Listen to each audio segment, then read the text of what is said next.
Thank you for joining me this afternoon. Today we're going to be in Daniel chapter 2, and we're going to do the first 18 verses. Our suggested memory verse this week is Matthew 26:40. And he cometh unto the disciples, and findeth them asleep, and saith unto Peter, What, could ye not watch with me 1 hour? And if you enjoy this, remember to like and share. And thank you so much for joining me today. Have you ever been in training? What happens at the end of the training? Well, we graduate, like high school, like school, we're in training. When it's over, we graduate, we get our degree. So you think of Daniel in Daniel chapter 2. We remember they were in training. They were in training for 3 years. So what happens at the end of 3 years? What happens at the end of their training? Well, then they would be considered wise men. So they're training to be wise men. So we're going to start right here in Daniel chapter 2, verse 1. And it says, in the second year, in the second year of the king, in the second year of the reign of Nebuchadnezzar. So this is the second year of Nebuchadnezzar being king. So Daniel's about 17 years old. Now, if we go back a minute, we go back to Daniel chapter 1, verse 18. It says, Now at the end of the days that the king had said he should bring them in. Okay, so this is talking about after their 3 years, after the training's over. Okay, but it's not the end of it yet, because we just read at the beginning that this is only the second year. So this chapter, Daniel chapter 2, is going to go between Daniel chapter 1, verses 17 and 18. So that's where this fits chronologically. Okay, so in year 2, they're still in training.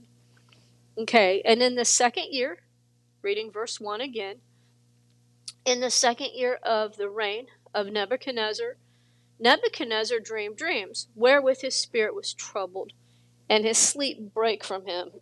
Now at this point, Babylon is a military leader. Nebuchadnezzar's the king of Babylon, so it's a world power right now. Now, Nebuchadnezzar has a dream, and this dream is troubling him. Have you ever had a dream that troubled you? Well, Nebuchadnezzar did. Nebuchadnezzar had this dream. And so, going on to verse 2, he said, Then the king commanded to call the magicians and the astrologers and the sorcerers and the Chaldeans for to show the king his dreams. So they came and stood before the king. So we look at that word magician. Magicians in the Bible were sacred scribes who acted as interpreters of omens and revealers of secret things. Magic was considered an aspect of pagan worship. Magicians were counted as wise men and officials of foreign governments. And then we see this word astrologers. An astrologer is a person who uses celestial bodies to more or less predict the future. And it says sorcerers. In the Bible, a sorcerer is someone who practices magic by invoking supernatural powers or spirits. And then we see the word the Chaldeans. The Chaldeans were the educated ones. They were the priests, the magicians, the astronomers, or fortune tellers. They were made up of the Chaldeans. And then there's the astronomers. The astronomers are scientists who study objects and matter outside the Earth's atmosphere. So it deals with the celestial objects. Okay, so he has all these people that he considers his wisest men in all Babylon. And going to verse 3, and the king said unto them, I have dreamed a dream, and my spirit is troubled to know the dream. Then spake the Chaldeans to the king in Syriac. Syriac is a language. It's also called Aramic. So starting right here with the words, O king, all the way through chapter 7 to the end of chapter 7 is all written in Syriac or Aramic. Okay, so they're speaking in Syriac right here, or Aramic. And it says, O king, live forever. Tell thy servants the dream, and we will show thee the interpretation. And I think, what is the significance of them speaking in Syriac? Why are they speaking in a different language here? The only thing I can tell here is that this group is considered, the most educated ones.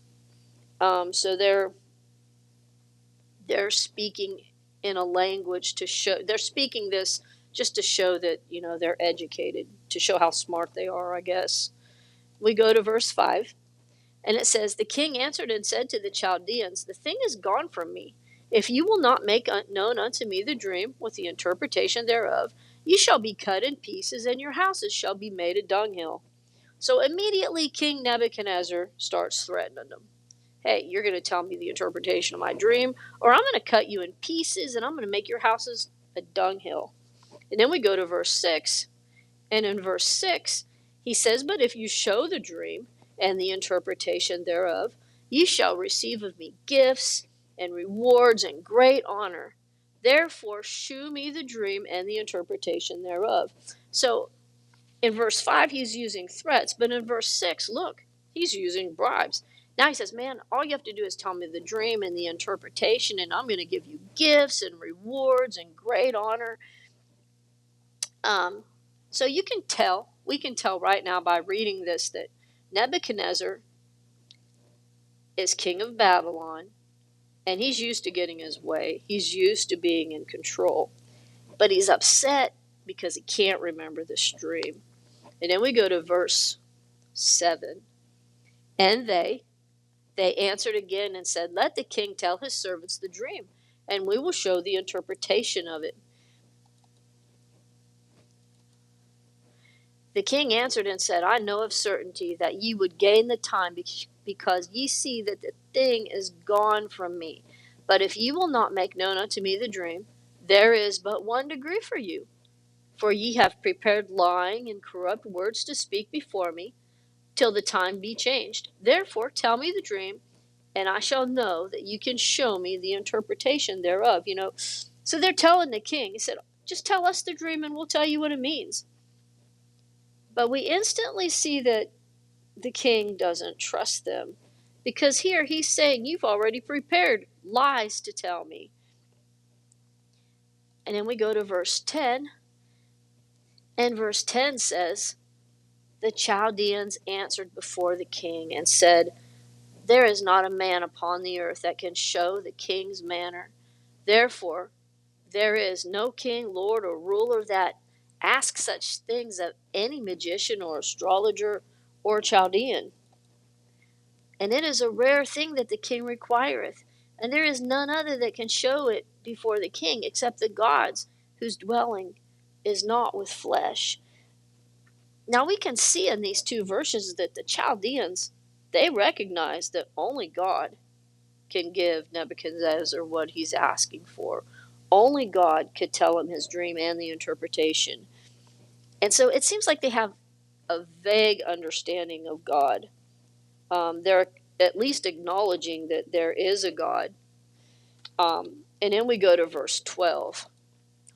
Now let's see how Nebuchadnezzar responds to this. For this cause the king was angry and very furious, and commanded to destroy all the wise men of Babylon. And so this makes Nebuchadnezzar angry that they're not giving him what he wants. And so instantly he makes a command to destroy all the wise men of Babylon. And so we go to verse 13, and the decree went forth that the wise men should be slain, and they sought Daniel and his fellows to be slain. So I look at this, he required the wise men be slain. So what did they do? They ran straight to Daniel. And so I stop and think, why are they running to Daniel? Is Daniel a wise man? Daniel's training is not over, like we just said. This is only year 2. They're in training for 3 years. This is the middle of their training. So why are they seeking them to be slain? So I wonder if they went to Daniel. I'm thinking it's because there must be something in their demeanor or the behavior that shows their wisdom. Some people, you can talk to them, or you can look at the way they act, and you can tell that they're wise just by their behavior and just by their demeanor. And I'm thinking this must be what's going on here. They don't have the title of a wise man, but this shows me that they're wise nonetheless. Maybe they realized that Daniel could solve this. Maybe they went to Daniel because they knew he could get the answer. And just for the record, there's no record anywhere that they actually slew anyone. And so we go to verse 14 and 15. Then Daniel answered with counsel and wisdom to Arioch, the captain of the king's guard, and he's the one, which was gone forth to slay the wise men of Babylon. So he's the one that was sent to slay the wise men. He answered and said to Arioch, the king's captain, why is the decree so hasty from the king? Then Arioch made the thing known to Daniel.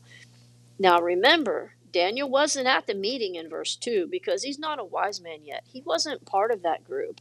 So this is the first time Daniel is finding out about the dream. It says here that Arioch made the thing known to Daniel. And so in verse 16, then Daniel went in and desired of the king that he would give him time and that he would shew the king the interpretation. So what does Daniel do? He went into the king. He went straight to the king and he said, "O king, if you give me time, I'll tell you what you want to know. I'll tell you your dream. I'll tell you your interpretation." And so you stop and think, how is Daniel different from the wise men? The wise men, the Chaldeans just told the king they couldn't interpret the dream. But what is Daniel saying? He says, if you give me time, I'll give you your interpretation. And then we go to verse 17. And Daniel went to his house and made the thing known to Hananiah, Mishael, and Azariah, his companions, otherwise known as Shadrach, Meshach, and Abednego. So what did Daniel do immediately? The first thing he did after he spoke to the king is he went and he got his friends and he asked them to help him pray. And I was thinking about that. Do you remember the night that Jesus got arrested? Remember, right before he got arrested, they're in the Garden of Gethsemane.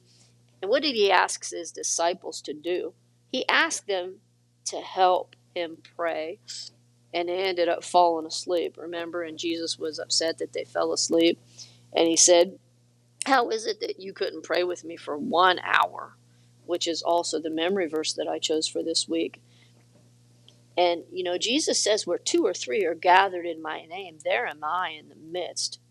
There's power in prayer, and there's power when we pray together. Just like Daniel, he had his friends help him pray. Then we go to verse 18. That they would desire mercies of the God of heaven concerning this secret, that Daniel and his fellows should not perish with the rest of the men of Babylon. And so you think of this. Where did King Nebuchadnezzar go to for help? Who did he go to? He went to the people that he considered to be the wise men. Where did Daniel go to for help? Daniel sought God for help. He got his friends and they're praying and they're seeking God for help. And I read this, the very end of this verse, it says, his fellows should not perish with the rest of the wise men of Babylon. I don't know if that's saying that he doesn't want anyone to perish, or he doesn't want him and his friends to perish. But it sounds to me like he's praying that God saves all of them, that none of them perish. And we'll see what happens next week. I have some review questions here.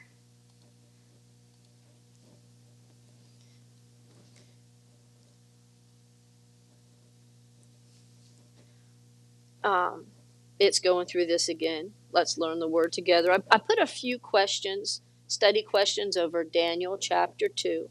I'll let you look at the questions, and then here in a little bit, I'll share the answers with you. Feel free to leave any comments. Maybe comment and tell me how you did on these questions, or whatever you learned, or whatever you would like to discuss. And thank you so much for reading this with me today.